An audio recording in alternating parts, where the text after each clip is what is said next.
Welcome to our show. All the good ones are taken, aka Atgoat. I'm Alex. I'm MK. And this is our podcast.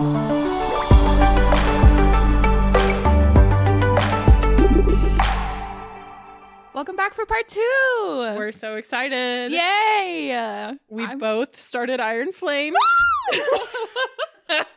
I'm trying to control myself because before we started recording this, MK and I were talking about people's reactions to Iron Flame, and I'm scared. Yeah, I feel like it's gonna be the same kind of cliffhanger that this one is. I'm gonna be sick, unwell, physically ill.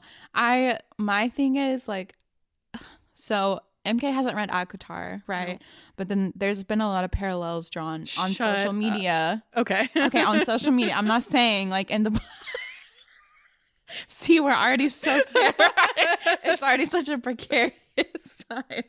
No, on social media, there's been a lot of parallels drawn. And while I think there are some, I don't think it's as deep as people are saying it is. At least I hope the fuck it's not, because I will be traumatized. I already am. I feel like I'm so scared to get spoilers. I'm so scared of how this is gonna end. Yeah. And then we're gonna have to wait a year, probably more, for the next one. Oof. It hurts. It really does hurt. And Alex has tears in her eyes. Trying to hold it together. The thing is I love the characters so much as they are now. And I want to iron grasp them so hard. And I don't want anything to change. And I just know that it will. It's not possible. So we're very excited. We're very scared. But it's going to be fine. But we're here to talk about Fourth Wing. Yes. And before we do, Alex, how was your week? It's been good. Work is good. Good. I didn't start, but I'm joining a D&D group with very fun. Yeah. Well, Jeremy's family, but Jade's family as well. And it's been fun. There's our game master is a very seasoned professional, and so he's been helping us along with all of it. Because I played D&D exactly one time in my entire life, one afternoon before this whole experience. But now we're doing it every other Saturday. Yeah. And so I had to create my character, which I was upset that there were no outfit choices. I thought we were going to be designing a character. Yeah. And that is not how it works. Upsetting. Have you played D&D? I've never played. I've always wanted to. Okay, it's fun. It's fun. Maybe we'll do that. But it's been good. This week has been good. How are you? Good. I'm enjoying the chilly weather. I've read a ton of books. Excellent. I'm scared for Iron Flame. I'm scared. We're both scared, but it's gonna be fine. We'll get through it. But otherwise, yeah, it's been good. It's the end of the semester for grad school, so I've got a lot of group projects and final papers going on, and I just love this time of the year. Same. You know, it's fall to winter, and I'm just happy. Yeah, the best weather, lots of activities, friends and family stuff. Thank goodness grad school is almost done for the semester. That'll be really good. And 1 year left. Woo! All right, are you ready? Screeches. Yeah, so as you know, this week's book is Fourth Wing Part 2! Yay! Yay, yay, yay. So we left off with Violet Sorrengail being awoken by her 2 dragons, Tarn and Andarna, in the middle of the night to 6 people in her dorm trying to kill her so that they can bond with her super powerful, massive black dragon. Xaden knows this because his dragon, Scale, is Tarn's mate and they can talk to each other. So he comes barreling in and he sees a knife to Violet's throat 1 second, and then the next second she is next to him. And they realize that Violet was able to stop time through her dragon Andarna, and Xaden kills them all with his magic powers of shadow wielding. So they rush off to go talk to the dragons because Xaden's what the actual fuck just happened? And while they're going, he's how did they even get in here?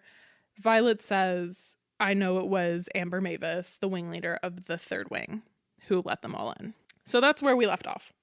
We knew she was a bitch, and now it's just Musty Musty Mavis. Yep.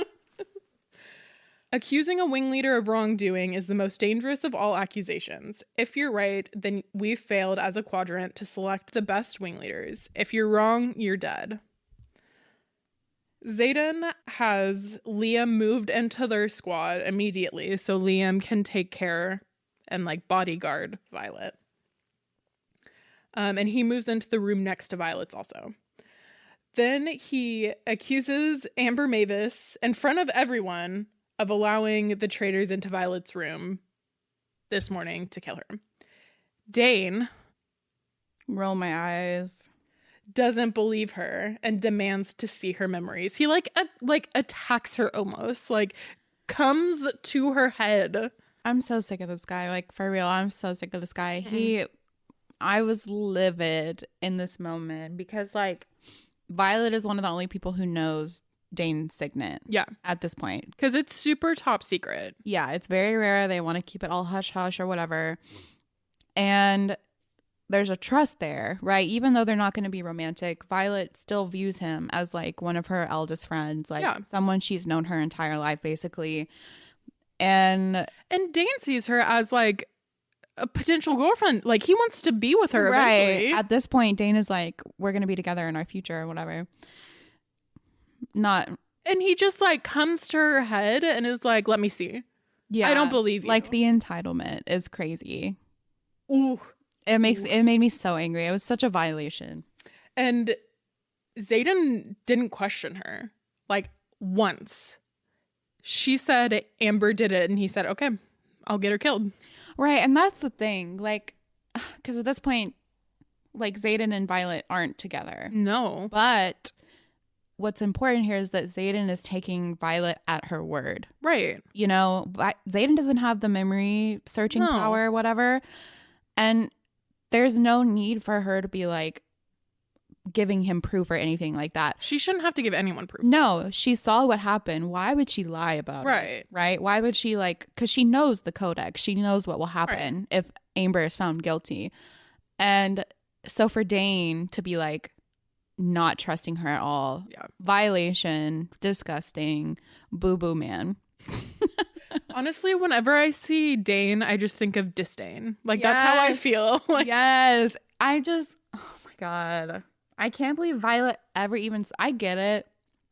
Because, like, when you're friends with someone like that, you know, and it's like you don't really have experience with other men and, like, whatever. I get it.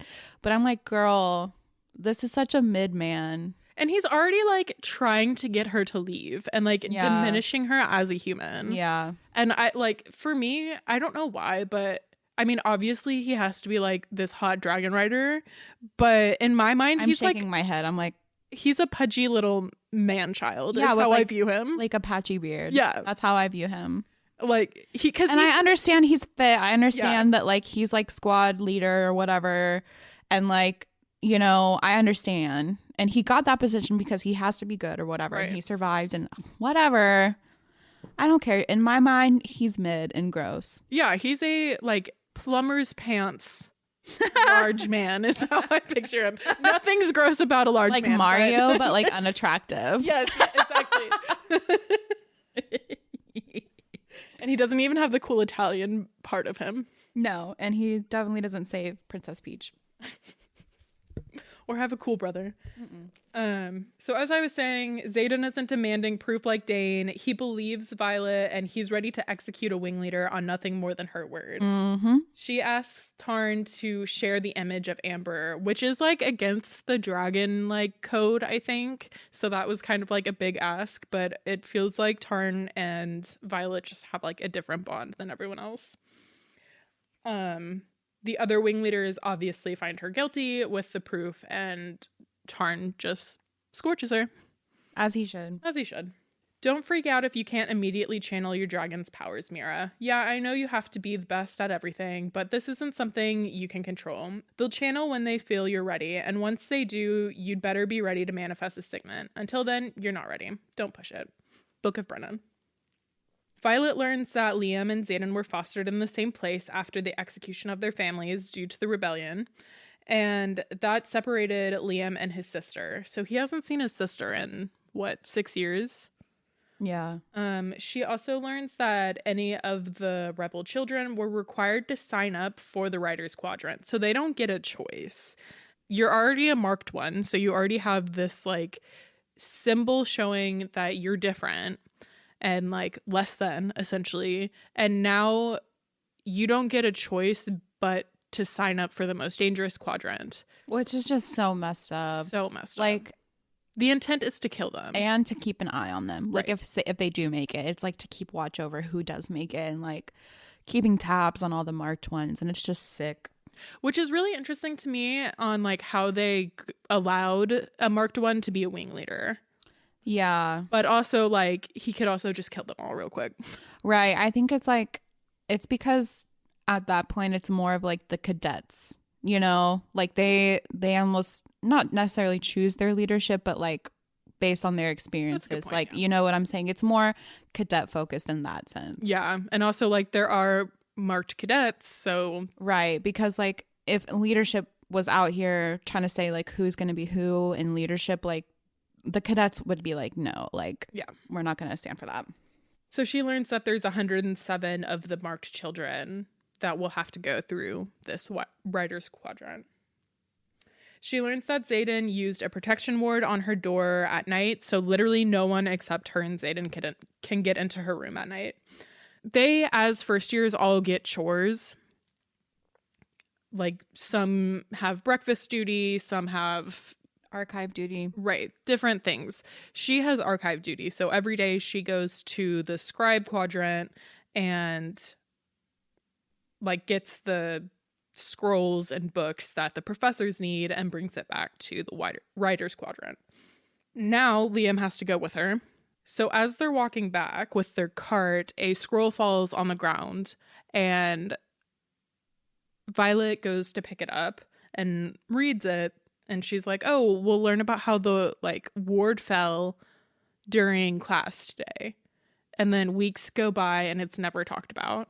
And she's like, did I make that up? Like she's feeling like she's been gaslit by this, but it's true. Like she saw it. It was, and it didn't say like confidential or anything on it. So she's kind of confused on like what's going on with that. Like, shouldn't they know that like words are falling? Like that feels like a big deal. It feels very shady. Like clearly there's something going on in the background and clearly leadership doesn't want them to know about it. Right.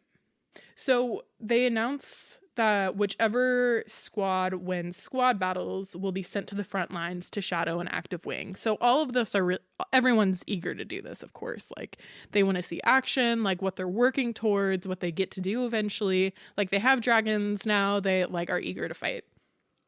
So they want to win. And also Liam is the best first year of anyone. And Xaden is their wing leader. So, I mean, they have a very high chance of winning. Right. And, of course, Violet. Not to, like, not mention her skills. Because of Taryn and Darna. Like, right. She's very strong as well. The first rush of power is unmistakable. The first time it forms to you, surrounds you with a seemingly endless supply of energy, you'll be addicted to the high, to the possibilities of all you can do with it, to the control you hold in the palm of your hand. But here's the thing that power can quickly turn and control you. The Book of Brennan. Facts. The dragons decide that Violet's ready to start channeling power, and Tarn and Scale are out there banging. So she's filled with like a violent amount of lust.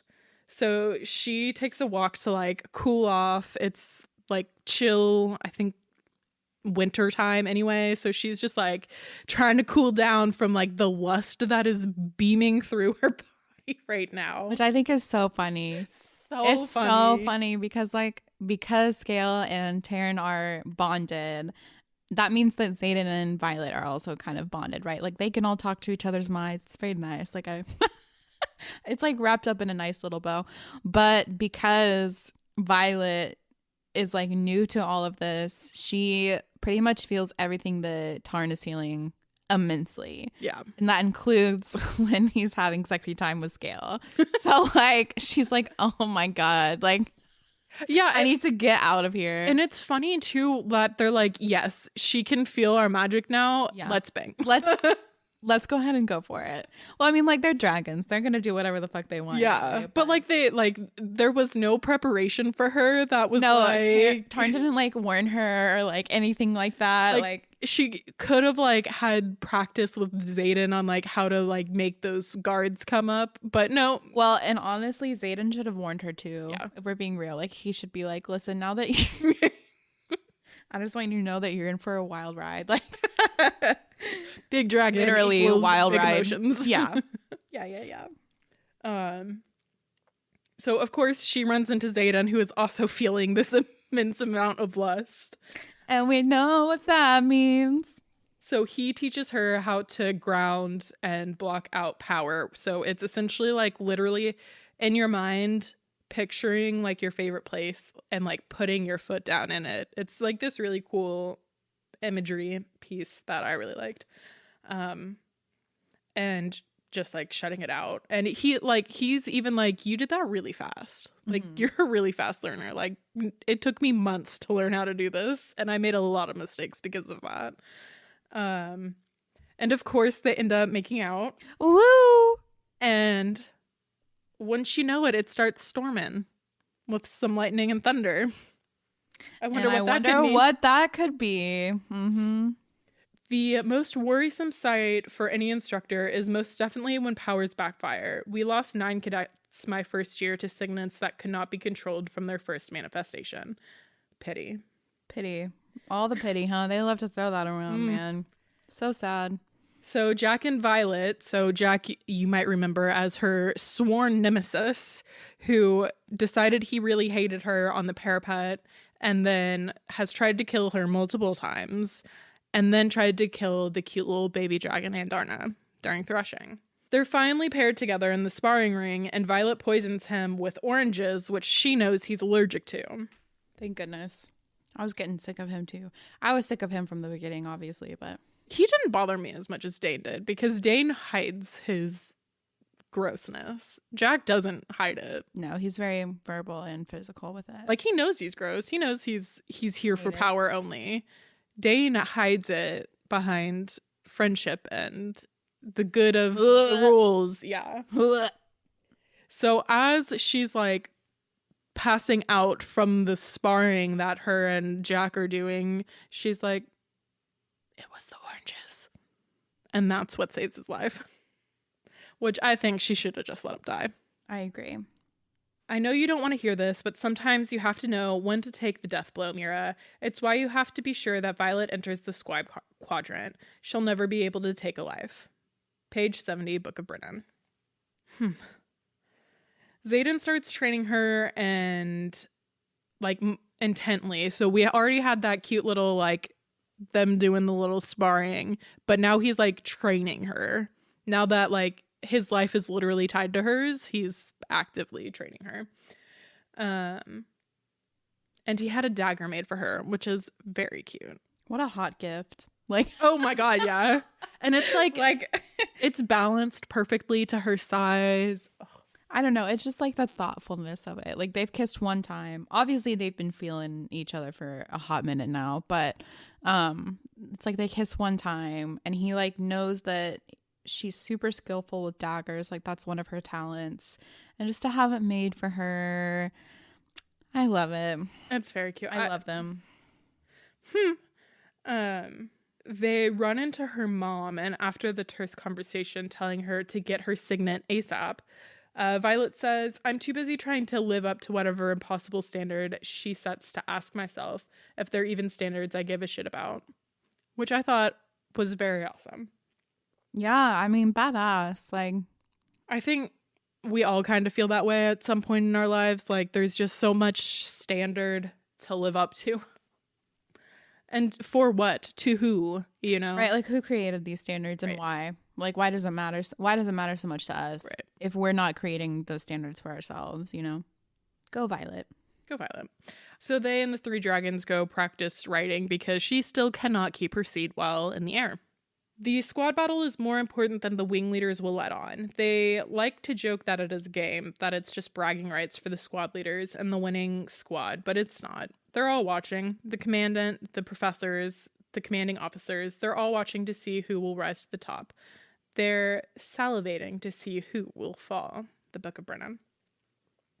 So their squad battle task has no squad leaders. They must find and acquire the one thing that would be most advantageous to our enemies regarding the war effort. So each squad is assigned this. They don't have their squad leaders, so Dane isn't there. It's just her and 15-ish other people, and against all the other squads, which are probably 20-ish. Mm-hmm. And whoever brings back the best, like, item, for their war effort wins, which ultimately means they'll be able to go to the front lines. So Violet has an advantage, obviously. Right. Mm-hmm. She's lived on this for most of her life, so she knows the grounds pretty well. They end up, through an elaborate scheme using everyone's signets, they break into her mom's office and steal the map showing outposts and current skirmishes. So real big advantage. Yeah, because some other people just kidnapped a scribe and was like, that'd be my idea. I'd be like, yeah, let's go get one of those people and then bring them. I'd just be like, I have a dagger. Like, isn't that pretty advantageous? We have weapons. Right. So they all are just there's still, it's like moments like these that are like used to remind everybody that these are basically like young adults still. They're still in college. Yeah, they're like 20-year-olds. Like they're still developmentally so. And I thought it was really cute, like at the end of this chapter when they announce it and they're like, oh yeah, like obviously they win, like her and Zayden make eye contact and she can like see his pride. It's really sweet. It is sweet. Hold on, no, that's my page. There is no stronger bond than that between two mated dragons. It goes beyond the depth of human love or adoration to a primal, undeniable requirement for proximity. One cannot survive without the other. Because they won squad battles, they head to an active outpost, which is where her sister is at. Surprise. Ooh. They sneak away to see Rhiannon's family nearby, which is like super illegal. They should not have done it, but I'm glad that they did. Right. So Rhiannon's niece is born, I think. Mm-hmm. So she, as we know, the first years can't talk to anyone outside of the college. Yeah, no letters, no visitors. Like Violet can't even talk to her mom, which she doesn't want to anyway, but she couldn't if she wanted to. Right, because you just can't like talk to anyone outside of the rules. They want to like sequester the first years. Right. Like, basically like your life outside of the Rider's Quadrant doesn't matter. Right, because it's really important. One, survival, like you have to focus mainly on that, and then also you need to be focusing on your bond with your dragon. Yep. Which about the bond with the dragons, right? Yeah. So obviously Scale and Tarn are bonded, but that also means that if one of them dies, the other one will perish. And that also means that Xaden could be potentially in danger if Violet were to perish or vice versa. Yeah. So everyone in that little group of 4 lives depend on like each other. Yeah. It is very precarious. Which also means it, like if Andarna dies, then they're all fucked. Yeah. If if Violet dies, all of them die. So things are precarious. Yeah. So Rhiannon gets to spend some time with her sister and her niece, nephew, child, nibbling. I don't know. Nibbling. Nibbling's the gender neutral term for niece or nephew. Really? I did not know that. That sounds like a snack. Like I'm gonna nibble on this. I've never heard that word in my life. Oh my god.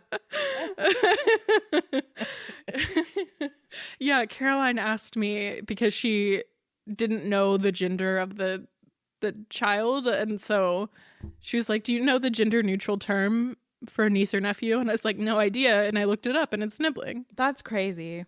Yeah, who came up with that? Not I. Okay. Rhiannon's with her nibbling. Her little afternoon aperitif.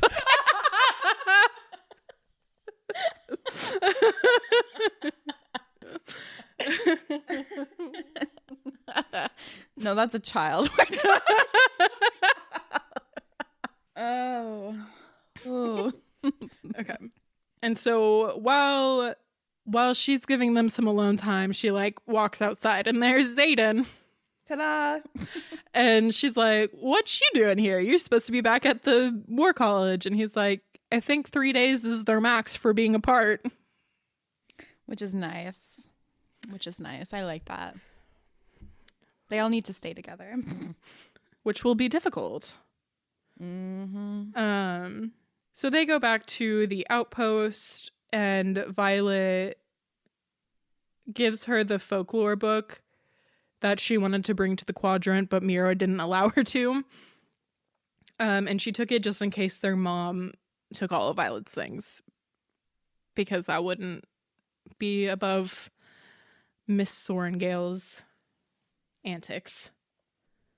It's just like a book. Like, let her keep it. Like, come on. Well, this is actually quite a specific book because it is now the only one in existence. Which is very important.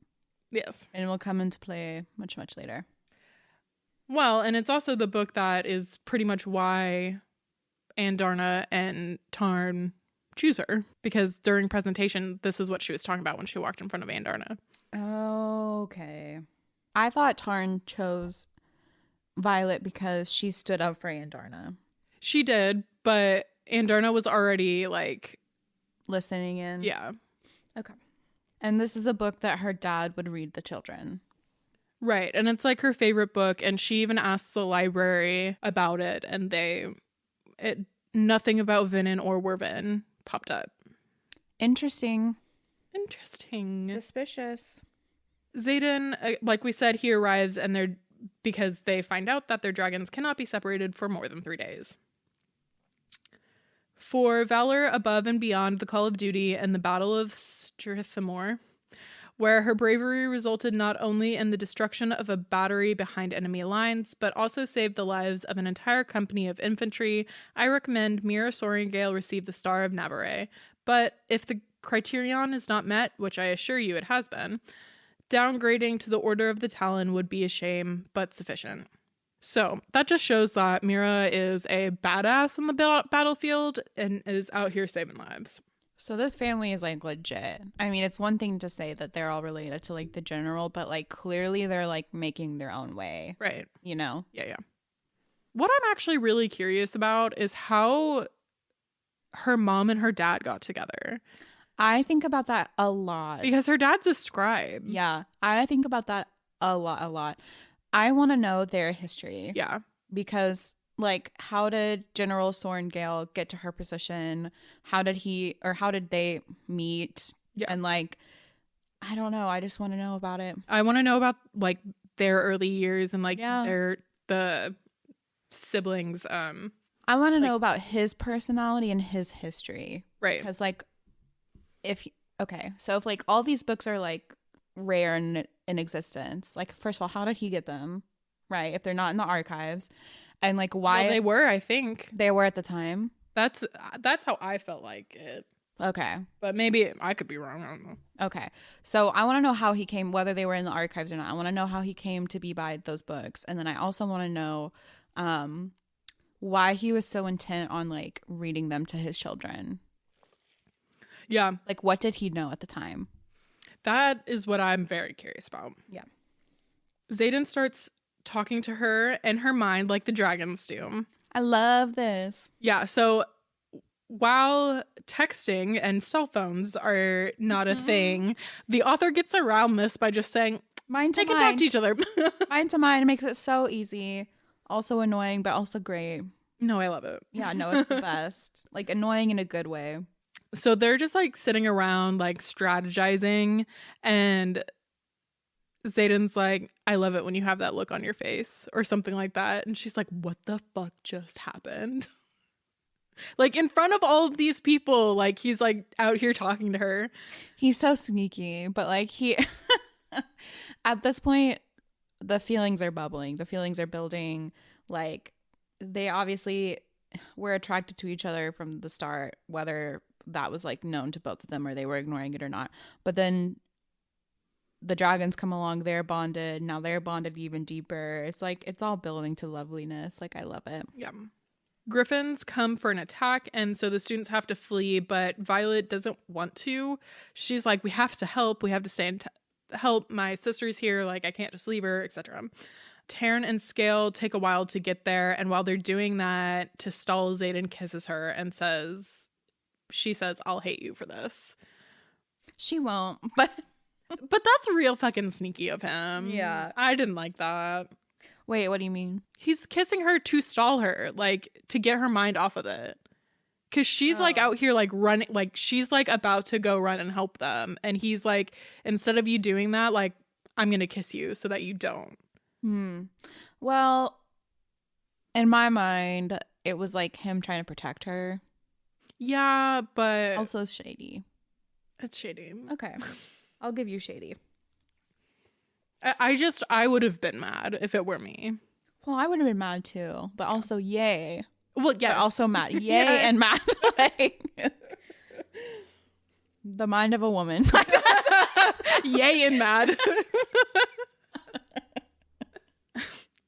Winning the war games isn't about strength, it's about cunning. To know how to strike, you have to understand where your enemies, your friends, are most vulnerable.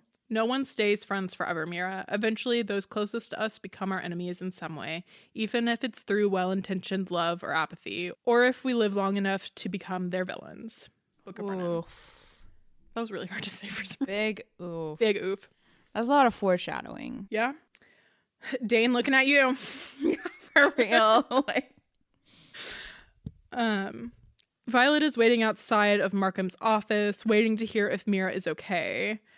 So Markham, I guess, is the one he's the professor who has the lists daily of like deaths from battle briefs. He's also like, I don't know if this is the proper term, but like the leader of the archives or something like that.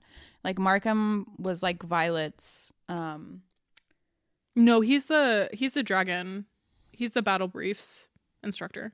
No, he does help in battle briefs. He does with Devra, but Markham like works in the archives. Oh, he does? Yeah. Oh. He comes in for battle briefs because like he has all the info. Mm-hmm. But Devra is like the battle brief instructor. Okay. Markham was the guy that was like ushering in Violet to the scribe quadrant. I thought Markham was the one who could he had the power to be like the holographic person. I don't know about that. Okay. I don't know. Oh well. Yep. So Violet is waiting outside of Markham's office to hear if Mira is okay. He is one of the professors for battle briefs. And Xaden comes to bring her coffee. While waiting, she learns how to talk to him in her mind. So like while they're just like sitting in front of his office, she's like learning to open the door between her and Xaden in her mind. They do learn that Mira is okay. Thankfully, Dane appears. Boo. They prepare for war games, which is a version of Capture the Flag, and Xaden made her a saddle for Tarn so she can keep her seat, which is very freaking cute. Just so thoughtful because so we know that Violet struggles getting and dismounting from Tarn, Mm-hmm. right? Okay, because she's so fragile and small. And Tarn is just so freaking huge. But Xaden is like, okay, I'm going to do something that and she can't stay her seat. Right. She can't stay in her seat while they're flying. Like she be falling a lot. And so Xaden, just being the wonderful man that he is, literally handcrafted a saddle for her. It's really sweet. But you could also view it as he doesn't want her to die by falling off her dragon. There you go. Like he cares about her safety. He cares about her. Because it affects him. Well, I know, but like still, okay, my thing is as wing leader and just knowing Xaden's personality, he's not out here like crafting saddles for everybody just for the sake of his own life. No. Well, I think the way that Violet could see it. No, it's friggin' sweet. Okay. Like, it's so sweet. But the way that Violet could see it if she chose to was that, like... Yeah, she's like, yes, I see where you're going. Like, she's choosing to ignore how her feelings are being presented. And so in her mind, she's telling her, like, oh, he's just doing this because he cares about his own life and dragon. Right, yes. I see what you're saying. That's what I was trying to say, yeah. Gotcha. But I literally, when I wrote that note, put a heart next to it, so... War games start and Liam gets thrown off in a battle with Jack. So they stop time and rescue him real quick. Once Liam is safe, she wields lightning and strikes down Jack. So this is her first kill. It's a big deal. It's a big deal, and I'm glad it's Jack. This was like just a big moment in general. So like they're like out here fighting. I picture that it's storming, but it probably isn't. And but it adds to the ambiance. Yeah.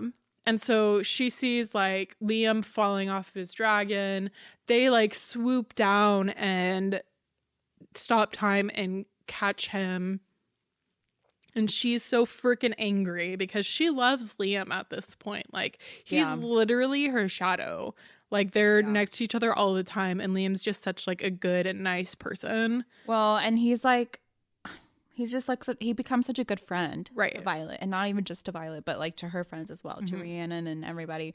And he makes little like figurines for her. It's so sweet. He's such a sweet guy, and like, and so Jack's, who she already hates and knows that he's like out to get her, is out here antagonizing Liam and trying to kill him.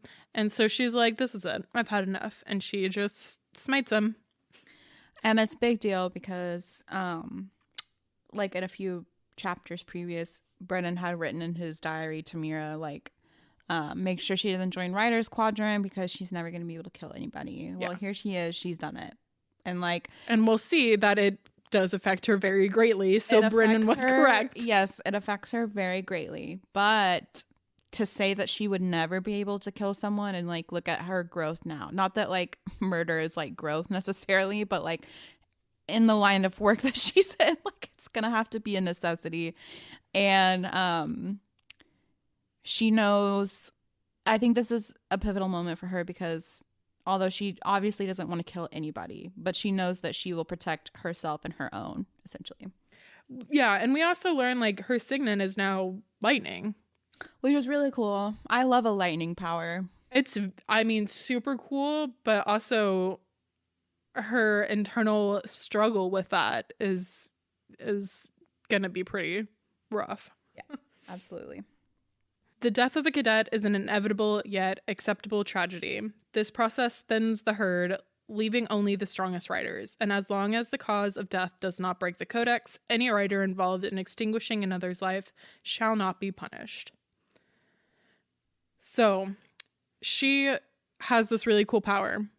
She gets down on the ground finally after War Games is over. Dane runs up to her and says, "Don't worry, you never have to kill again. It's fine. Sweet baby Violet, you'll be okay."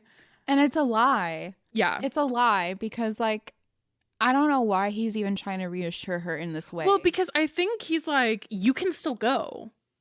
Oh, like he wants her to leave? Yeah, he still wants her to... Oh my God. Yeah. I'm so sick of this guy. I know, he's the worst. He makes me so angry. And like, the thing is, she will have to kill again. Like, this is just facts. Yeah. They are trained to go to war. Like they're in war. They're in war. And like, even though they haven't seen like battle yet, I'm putting like air quotations, like they are facing death and like assassination attempts, especially on Violet, like every single day. Yeah. So like, what does he mean she's not going to have to kill again? Like, that's just not... That's so stupid. That's not facts. You're stupid. And Zayden's out here he's like, you have a really cool signet. You're super powerful. You'll literally save the kingdom by stopping the enemy.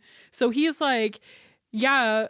He's like, yay. Yeah. And like Dane's like, boo. Yeah. It's like... And he's not like diminishing her like being affected by the death. He's just saying like, you can say, like, you can stop this war, essentially. Like think about your power. Yeah. Think about how rare it is. And think about what you could be able to do like once you harness this. Yeah.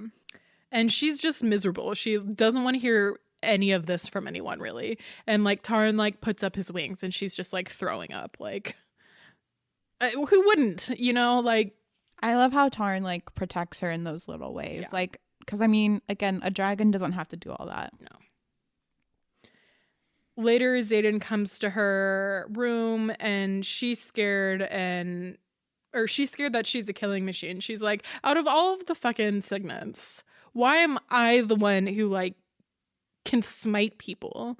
Like, I don't want to be the one to like, I wanted to be like a mender or a healer, you know, to be able to protect and save people like Brennan could, or create wards like Mira can. Like, why can't I just have something like that? I actually have to like kill people. She's like a weapon. She is, yeah. And then they kiss. Yay. And it's very cute. Mm-hmm. Though not forbidden, cadets are strongly encouraged not to develop strong romantic attachments while studying in the quadrant for the efficiency of the unit. Well, that's just too dang bad. I mean, like, because they bang. As they should. And they like destroy her room.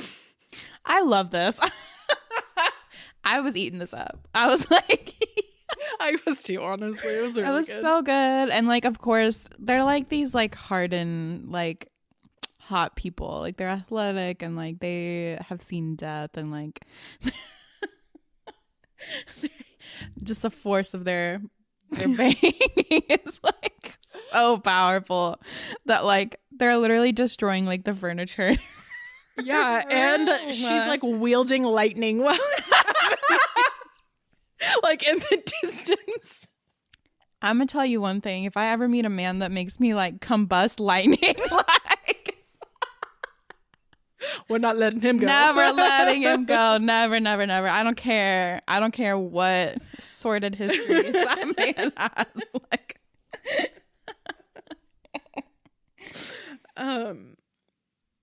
and she asks him to stay the night and he's gone in the morning, but he left fresh violets. This moment, I was like, okay, maybe my bar is like down here. But her name's Violet, though. Her name's Violet. My thing is like, Xaden is not a man of craft. He's not a man to spend useless time. He's not a romantic. So he's like giving her like custom daggers, like making a saddle for her, going out, finding fresh violets somewhere. I'm sorry, where did he find those? Like he spent time looking for a field of violets and then came back. It's beautiful. It is. It really is.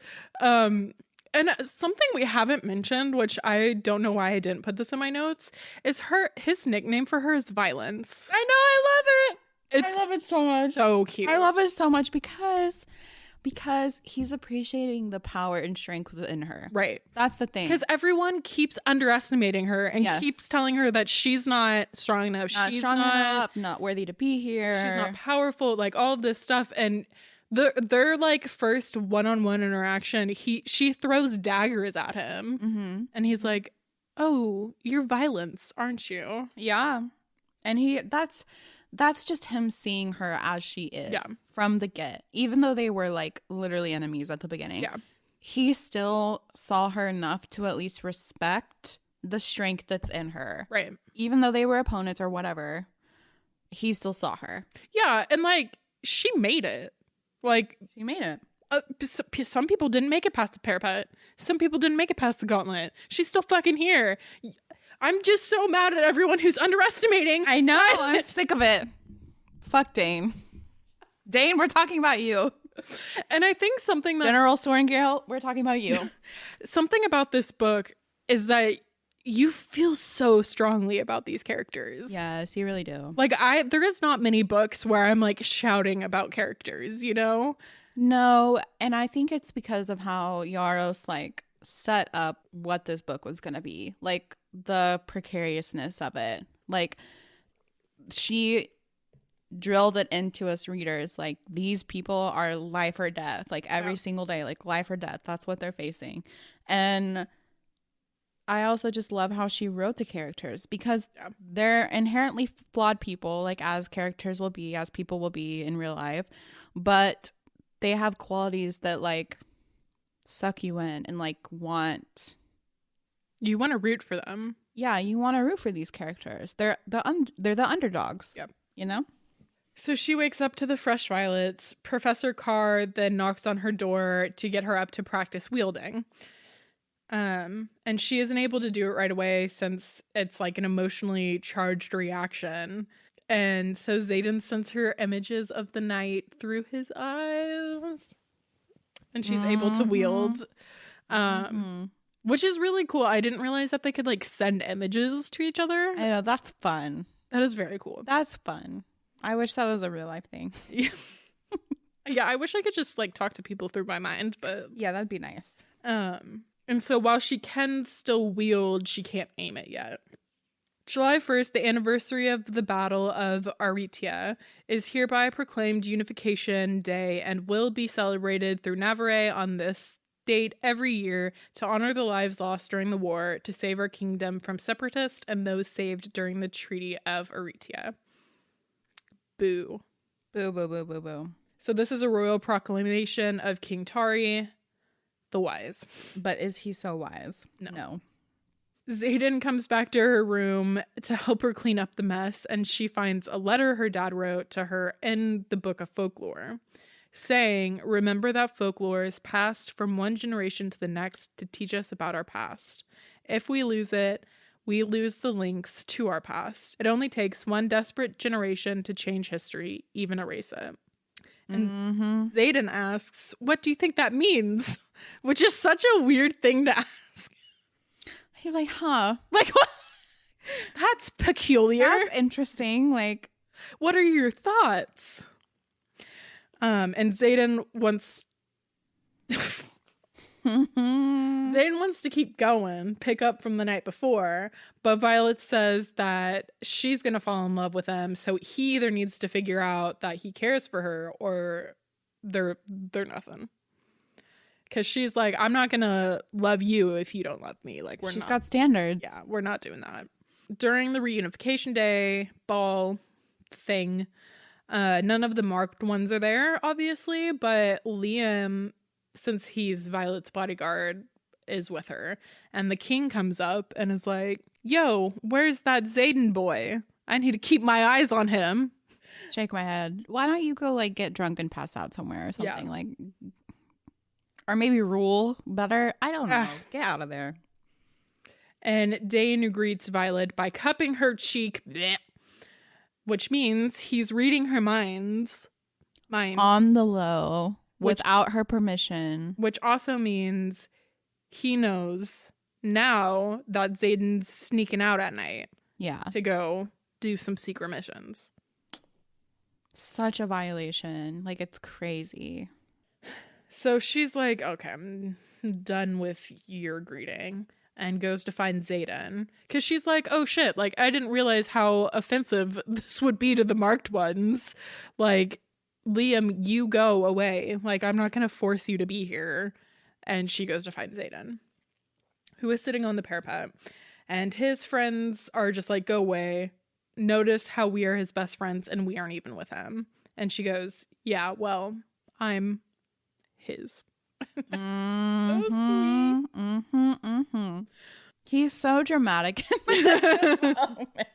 I mean, I understand it's like a tough day and like obviously he has trauma associated with it, as all do the marked ones, but like to be like, I'm gonna go sit on the parapet in the rain and like my friends are standing by and like I won't even let them near me, and except for Violet, and like it's just so, get a grip. Like, so silly. As for the 107 innocents, the children of the executed officers, they now carry what shall be known as the rebellion relic, transferred by the dragon who carried out the king's justice. And to show the mercy of our great king, they will all be conscripted into the prestigious Riders Quadrant at Bascaith, so they may prove their loyalty to our kingdom with their service or with their death. Fuck you. That was me saying fuck you. She realizes as she's walking the parapet to see him, that she loves him, of course. They agree. They agree to try because he does want her to, and there is no one else, of course, because she's like, I thought you and Imogen. And he's like, replay everything. Just funny. I know. Yeah. I'm like, girl. And he's like, replay everything you thought and take me out of that. Mm-hmm. And she's like, oh. Yeah. And it was Garrick. She likes Garrick. They go to bed together, and in the middle of their like 6th time together that night, Garrick pounds on the door saying they're under attack. Whoop whoop. The inability to control a powerful signet is just as dangerous to a writer and everyone in their vicinity as never manifesting one. So it ends up just being war games. They're not actually under attack.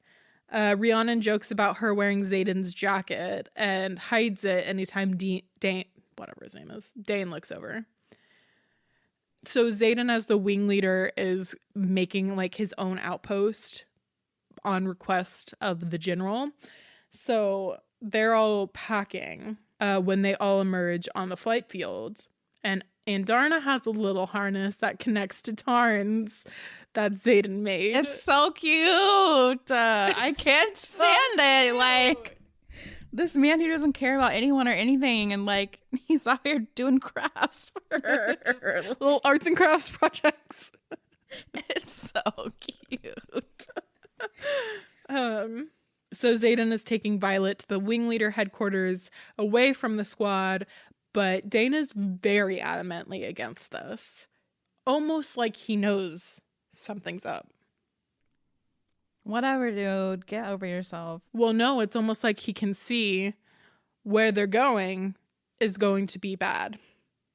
Oh, I see what you're saying. Yeah. Yeah, because okay, he knows where they're going. Because of his dad. Yeah. Yeah. And he's like, don't go.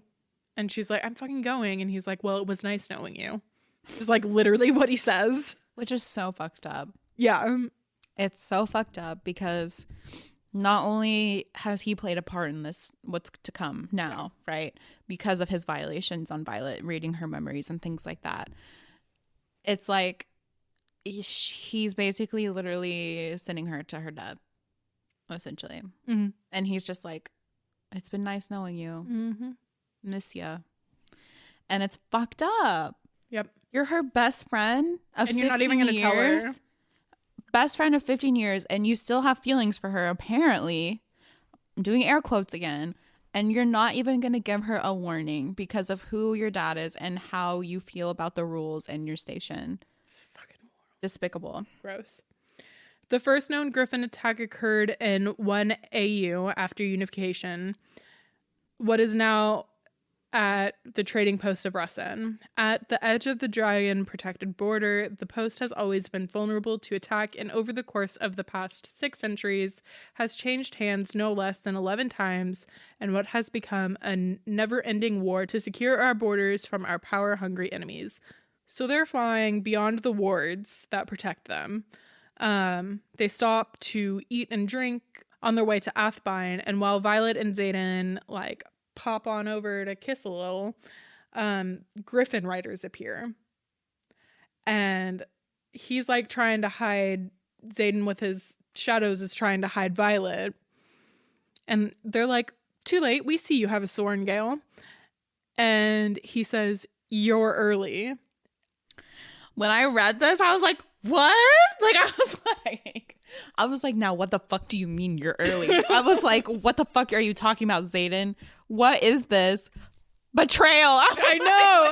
Betrayal. I was like, traitor.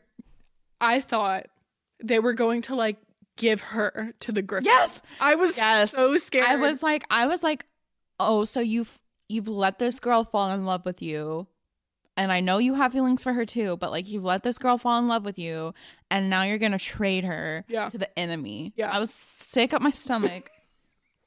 I was so angry. I was so filled with anger. Oh, that. Whew. In his last days of interrogation, Finn Royerson lost touch with reality, railing against the kingdom of Navarre. He accused King Tari and all who came before him of a conspiracy so vast, so unspeakable, that it does not bear repeating by this historian. The execution was swift and merciful for a madman who cost untold lives. Disgusting. Horrifying. Disgusting. And Markham wrote this. Mm-hmm. So he's evil. Markham is evil. I feel like that was a spoiler. Well, he's evil. I have no comments. Okay, I'm saying that he's evil because we know that this is not true. Right. Because of what we're about to find out. Well, and because of the fables that Violet has read at this point. She knows that there are possibly other things out there. And she knows doesn't Xaden. think so at this point. No, she does think so. She thinks that she doesn't think that they're like really out here like running around the wards, but she thinks the possibility could be true. Okay, like that they're out there existing somewhere. Or they did, exactly. And she knows that the little history that Xaden has shared with her, that like what this little piece of bullshit is not true. Yeah. So he's evil. So at this point, though, we're thinking Xaden's betraying her, which he kind of technically is because he's not telling her the truth. Yep. Which is a big deal. Yeah, because he's working with Griffin Flyers, which is the equivalent of Dragon Flyers. But then she puts the pieces together that they are battling mythical creatures like the Venin and Morven. He gives her a dagger that looks like the dagger on her mom's desk, and she's realizing that they know and do nothing and say nothing about it. This is such a huge part of this book. Like, this moment here was tremendous. Okay. Yeah. Because not only are we discovering that Xaden has been hiding truths from her this entire time, like something is going on and he's known about it, and he has not shown that to her at all. Number 2, she recognizes the dagger on the general's desk. Why would she have a dagger to kill these creatures if she did not know about their existence? Yep. And why is she hiding it from not only the college and like all the cadets and the war people, but like the citizens? Yeah. Like the people who are just out here living in these areas. Yeah. It is disgusting and sickening to all the above. Yeah, I mean, it's horrible. Like, there's no other, like, you're lying to your citizens. You're not giving them a way to protect themselves when you know only one way can be protected. It's horrifying. So they're realizing this is why the wards have been falling, the Werven and the Venin. She is furious with him and says she doesn't love him anymore, but that she believes what he's saying.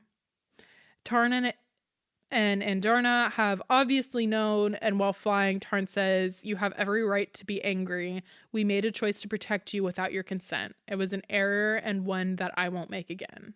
So thank you, Tarn, for stepping up. Yeah, because obviously they know, right? Dragons have their own, they have the Empyrean, but they also are able to like actually see what's going on. Like they can fly, they've seen it with their own eyes. Yeah. And they discuss it, and they've known that this has been an issue for a long time. And which is an interesting concept for the dragons bonded to people like General Sorgengale. Like, how do they reconcile that is something that I will be interested to learn about. Yeah, I agree. And like, so that's another betrayal that Violet is facing, because Tarn and Andarna, although he does apologize, and I agree more with Tarn's apology than Xaden's apology, obviously, but it was a choice made to protect her, and that's another betrayal that she's having to face. It's like, every single person that I care most deeply about has been lying to me. Yeah. The whole life that I've been raised on, and like the knowledge of our like country and the continent, all lies. Yeah. And yeah, no one thought to like include her on that. But I think like the biggest thing is that it's on Xaden. Like, this was not Tarn's secret to tell. Nope. Mm-mm. Because whatever Xaden and Scale do is between Xaden and Scale. Tarn just has to go along with it. Mm-hmm, mm-hmm. So this wasn't for him to tell her. No, but it like you said, it comes down to Xaden. Yeah. She thinks back to the note that her dad left. It only takes one desperate generation to change history, even erase it. She learned her dad knew, and he was trying to tell her. When they arrive, which again is another betrayal. When they arrive, it's completely gone, deserted, no one's there, and there's just a note that is found that says, "Survive if you can." And they realize it's all only marked ones and her. So, okay, so they're at this outpost, right? Thinking that they're gonna do war games, right? They leave, Xaden's making out with Violet, and then the Griffin Rider shows up. Yep. And then boom, she has this realization. Everything's a lie. The people I care most about in my life lying to me. And then they return to the outpost. They find this letter. They find the outpost completely abandoned. No infantry, no other dragon riders, none of that. And it's a letter from General Atos saying basically like, survive if you can. Yep. And that's obviously Dane's father. He knew, Dane's father knew. They have all been set up as marked ones in Violet. And what's about to happen is just so sick. Yeah. She realizes Dane saw her memories of Xaden telling her about his trips to Athbine. So they set this up knowing the Venin and Werven were coming to destroy it. So this means that leadership knew of their existence, knew where they were going to be heading. Dane knew exactly what he was sending Violet into, where they would be going, did not warn her. This was literally like a death mission for them. Like, they sent them there to die. Yep. For there in the land beyond the shadows were monsters that dwelled in the night and dined on the souls of children who wandered too close to the woods. The Werven's cry from the fables of the Baron. Venin and Werven are coming and will destroy the civilians in the town. If they fight, they'll likely die. And Violet says, we can live as cowards or we can die as riders. She thinks the dagger on her mom's desk means she knows and has done nothing to stop it. So she also, at this point, is thinking that her mom is sending her to her death. Yes, that her mom was aware, because obviously that's why her and Dane were so close, is because her mother and Atos were so close in like their leadership roles. Because, yeah, Atos is like his or her like second hand. Yep. She says, guess I'll be the second child she sacrifices to keep the existence of Venin a secret. Because as we know, Brennan dies in the battle 6 years ago that stopped the revolution. Mm-hmm. Yep. Whew.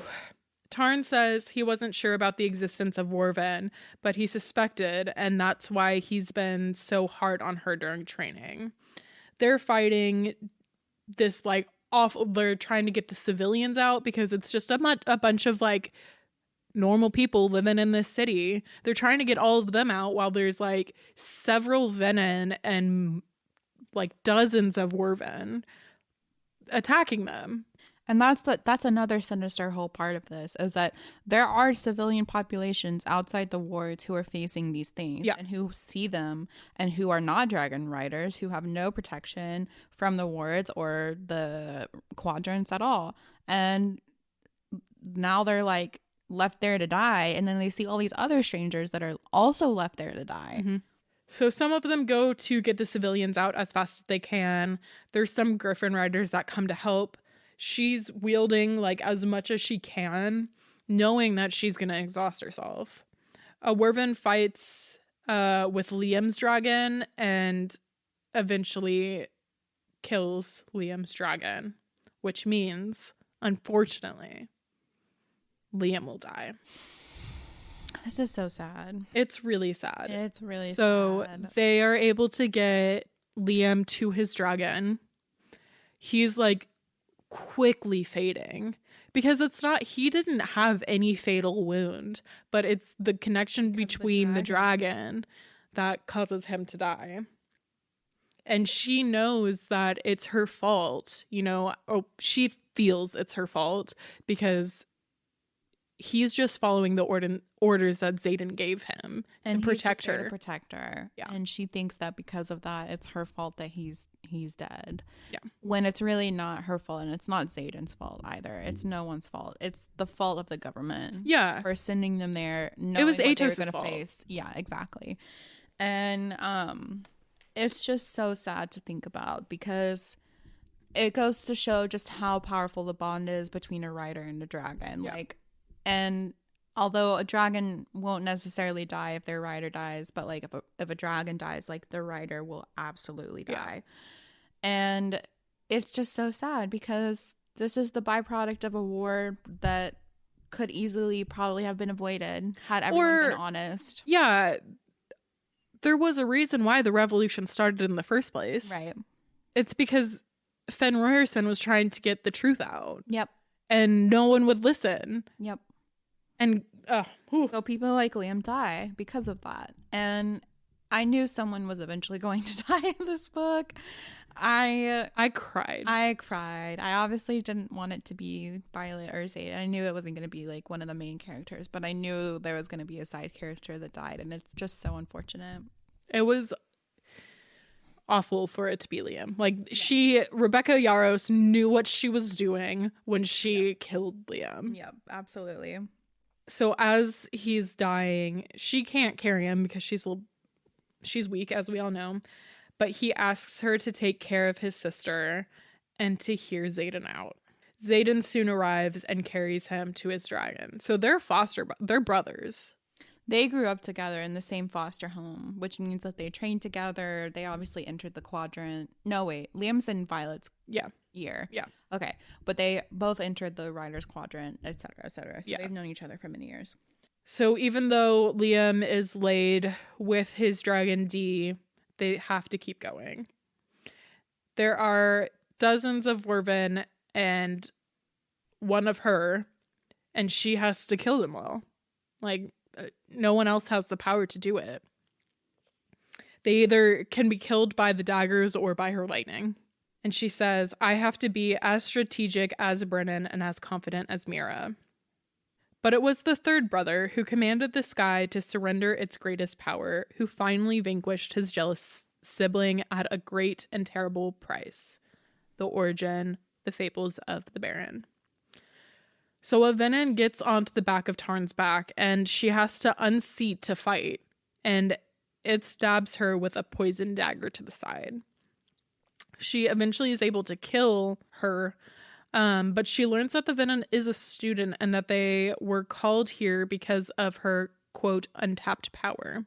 Which is so scary, because if this is like a student doing all of this, what the fuck are the teachers and the professionals doing? Like, because the power's crazy. Yeah. And she learns that she has to take out the riders, not the Wervens, because the Venin is where the power of the Wervens come from. So they don't know what they're doing. They're out here just killing anything they can, and they're not able to do it. They realize that the Venin are getting the powers from the Werven, or vice versa. Mm-hmm, mm-hmm. The Werven are getting the powers from the Venin. She is willing to burn through Tarn's power and die to protect everyone else that the Venin are attacking, including the civilians and the other riders. And she's able to kill all of them, but it is to her detriment. I think one of them does end up fleeing. Oh, you think so? Okay. Yeah, I think one of them does end up fleeing. But the battle, she finishes the battle. Yeah. And she falls off Tarn due to exhaustion. In the event that you come across a poison you do not recognize, it is best to treat with any and every antidote. Either way, the patient will die, but at least this way, you have learned something. Good advice. Fuck the patient, but at least you will have some research. Like, okay. Andarna stops time so Tarn can get her back. Her blood is black from the poison dagger. They can't make it back to the school because it's like 3 days journey. To save her, they have to go, quote, somewhere closer. And all she wants to do is sleep because the pain is too much, and she's glad everyone is still alive. besides Liam and another character named Salil. She wakes up again mid-flight. She's in a bed somewhere later, and she wishes everyone would just let her die.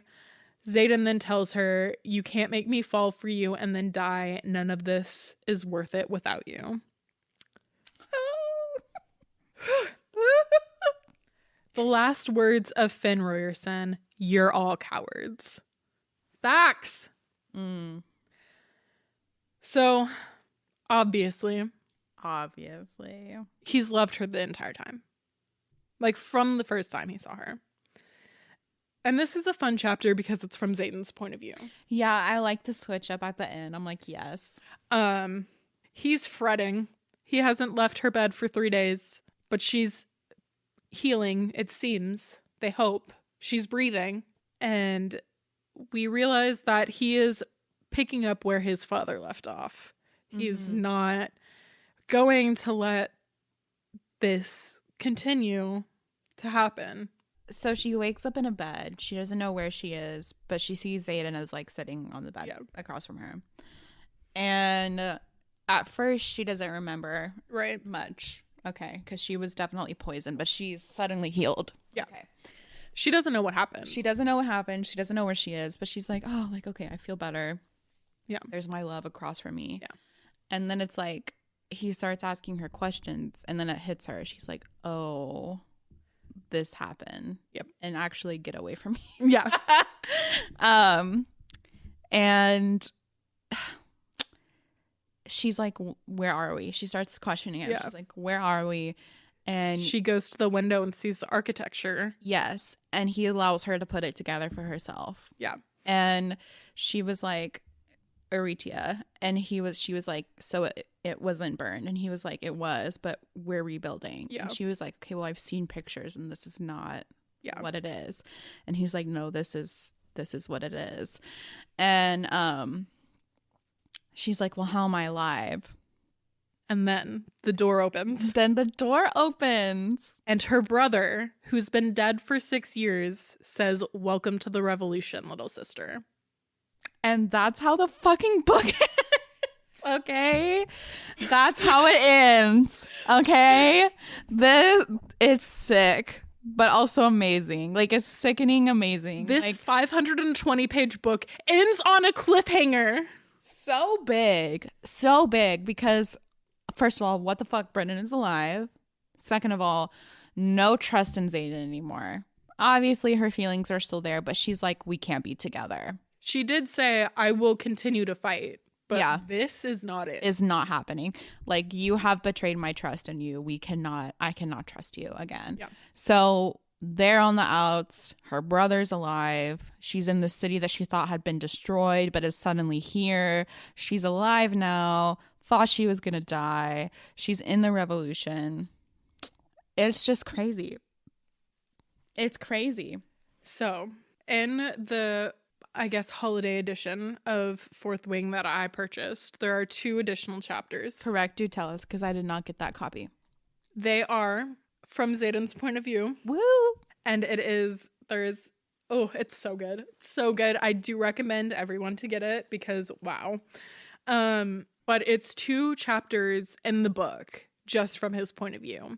So it's when they're chapter 9, when they're sparring for the first time, and he shows her the vulnerable places to stab someone.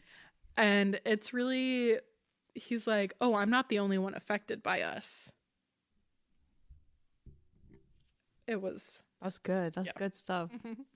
And then it was chapter, I think it was 16, when she gets her dragons. Ooh, yeah, that's a good one. When they learn that they're going to be bonded forever. And it's very interesting because he immediately feels the door between their minds open. Aww. And it's very good. Magic. So this was a wild roller coaster of a book. I'm feeling worked up. Yeah, I am. I'm feeling like my blood is pumping. But yeah, I mean, what a book. Like, truly, what a book. I've read fantasy before, and I've read fantasy romance, and like there have definitely been some really excellent like fantasy stories that I've read, but nothing that affected me so much, like this book Yeah. in this series will probably affect me. And like, I would say the closest probably ACOTAR, but mostly because of the love stories in there, not because of like the scenery and the background and the actual plot. Yeah. Like this book keeps you because of the plot. Yes, the romance is great, and yes, like the characters are great, but like what is happening? Yeah. Like what is going to happen? Like I really love the history aspect of this because it's like set in medieval times, and then I mean, like I love a college, like a academic setting. Yes, I do too. It just makes it so much more rich, in my opinion, because like I don't know, we all went to college, or most of us went to college, or at least like up to high school, right? And so we know what like a school atmosphere is like. We know how like fraught and like tension filled it is. But then like you had magic, you had dragons, you had like crazy wars and like life threatening situations, and it just gets so beautiful and so messy and so fraught. And I love it. I'm addicted. I don't know. I'm really excited for the rest of the series. But I know a lot of people on social media have been comparing it to ACOTAR. I've never read it. So do you like it more, do you think, than ACOTAR? I like it more. Okay. No doubt. I like it more. I think it's because I just have always been fascinated by dragons, and I like you said, like the school, the academic background. I like the war scenery. ACOTAR was also amazing. Yeah. Don't get me wrong. Like I thoroughly enjoyed ACOTAR, and I loved like the Fae and like the magic within that, and like the war that happens somewhere in there that I just that's not really a spoiler, but well it is, but it's not a crazy one. Yeah, like stuff happens, right? But this to me was more intriguing because of what the war was set up to be. Yeah. Like I think Yarros did a great job in like the plot, right? Sarah J. Maas did a great job in like the romance. Okay, I see. So I think this book for me, in this series rather, is better in that aspect. Like the plot and romance are equally great. SJM lacked in the intriguingness of the plot and storyline for me, but I still thought it was excellent, and I highly rated those books. Yeah, because I've heard for like ACOTAR, generally those are more like they are based on the romance. Yes, whereas I feel like Fourth Wing is based in the plot and there is romance. Exactly, which I value. Yeah, obviously I value romance, but in a book like fantasy, you have to have a more engaging plot and story. Yeah. Because it's the world that you're reading it for. It's a fantastical world. That's the whole point. And so, yeah, five stars for me, baby. Easy. I would rate it 100 stars if I could. Like, so good. I don't think I have like a bad thing to say about this book. There's nothing I would change about it other than like Liam not dying, but like, you know. But no, you have to happen. It has to happen. It's just unfortunate, and like I understand, but it's terrible. But yeah, I loved this book, and I'm so glad that there's a series like this coming out, because we can remain excited for it. Yeah, it's crazy. I haven't felt like I've been involved in a series as much, and now I feel like I follow Rebecca Yarros now on social media, so I like get all of the updates and all of that stuff. So I'm just really excited to follow along with this series, even though it's gonna be the death of me to wait so long for the next one. Which is not even that long, but like it is long. Yeah. But I considered it, when I was thinking, because I haven't read ACOTAR, I felt like it was somewhat similar to Ninth House and Hellbent. Yes. It was a lot darker. Like Ninth House and Hellbent, in my opinion, are a lot darker. They are darker. Yeah, no doubt. But just kind of the parallels of this like dark secrets and fighting the fight kind of thing. Academic setting. I agree. Yeah, I see the parallels, and I highly recommend that series too. Yeah. It's so good. And MK talked about that on our most recent mini-sode. Yep. But so do check those out. But yeah, I mean, what do you rate it? Oh, 5 out of 5. Easy, okay, great. Easy. Okay, perfect. Excellent. 1 out of 5. Justice for Liam. Yeah, for real. For Liam's sake, 0 out of 5. But No, it's so good. As Alex has mentioned before, the fan art and the like fandom around this is so fun. Go look at that now. Do it now. It's so good. It's so worth it. And you're gonna need to read ACOTAR. I will eventually. In between, yeah. I don't know about in between, but eventually, yeah. Like in between, like Iron Flame and the next release. We'll see. Yeah, no, you should. This is future MK coming in because I forgot to include my Taylor Swift lyric song. So for Fourth Wing, I chose The Great War on Taylor's Midnight's album, which is her most recent released album. And it starts, well, obviously they're in a war that's been going on for centuries. So that's where it first comes in. But the lyrics start with, "My knuckles were bruised like violets. Her name's Violet. Sucker punching walls cursed you as I sleep talked." And then later in the chorus it says, "My hand was the one you reached for all throughout the Great War," which is Violet and Xaden. So, yay. So if you didn't guess, our next week's book is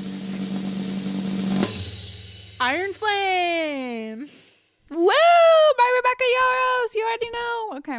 Yeah, we said, we're both getting our pages in that one flipped real quick because it's heating up. Yeah.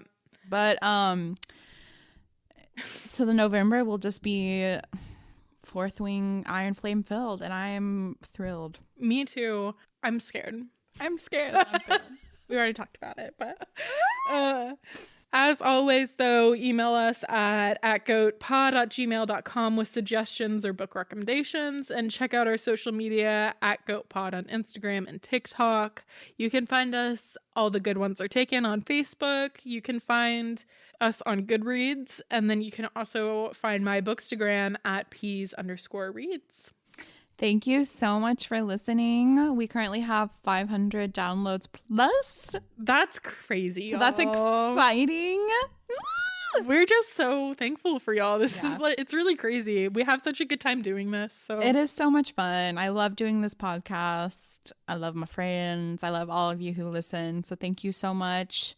Do give us a like, a comment, a review, something. Please. Send us, do some. Share with your friends. Yeah, please do. Like, if you think someone would love like a book podcast or they love reading, like this is for them, you know? Or send us some of your favorite books, because we've noticed that the more popular books are the ones that get more views. That's for sure.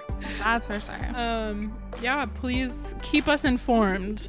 Anyway, this has been All the Good Ones Are Taken. Woo!